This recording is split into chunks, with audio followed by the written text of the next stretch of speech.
বউকে যদি বেতন দিতে হতো তাহলে কি অবস্থা হতো একটু চিন্তা করে দেখেন। আপনার বউ আপনার জন্য রান্না বান্না করে দিনে 3 বেলা, এর জন্য যদি আপনি মাসিক 5,000 টাকা ধরেন, পরিষ্কার পরিচ্ছন্ন করছে, আপনার ঘরকে পাহারা দিচ্ছে, এই জন্য 5,000 টাকা, 10,000 টাকা, আপনার সন্তানকে লালন পালন করছে, এই জন্য 5,000, মোট হলো 15,000, এবং আপনার স্বামীর যে চাহিদা স্ত্রী পূরণ করতেছে এই জন্য 15,000। প্রতি মাসে তার বিল আসে সর্বনিম্ন 30,000 টাকা, কিন্তু আপনি তাকে পকেট খরচ 500 টাকাও দেন না, আপনি তার সাথে কাজের বুয়ার মতো ব্যবহার করেন। খবরদার, আপনার স্ত্রীর অধিকার আছে আপনার স্ত্রীর জন্য কিছু টাকা হাত খরচের জন্য দিবেন, এটা আপনার দায়িত্ব।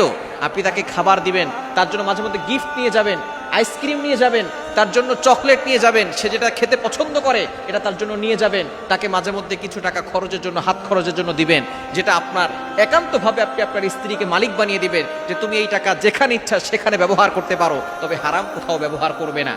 আপনার স্ত্রী কিন্তু আপনার জন্য অনেক কষ্ট করে, সে তার সবকিছু ছেড়ে আপনার বাসায় এসে আপনার সন্তানদেরকে লালন পালন করছে, আপনার দেখাশোনা করছে, আপনার ঘরের দেখাশোনা করছে, আপনার জন্য রান্না করে দিচ্ছে, আপনার কাপড় চোপড় ধুয়ে দিচ্ছে।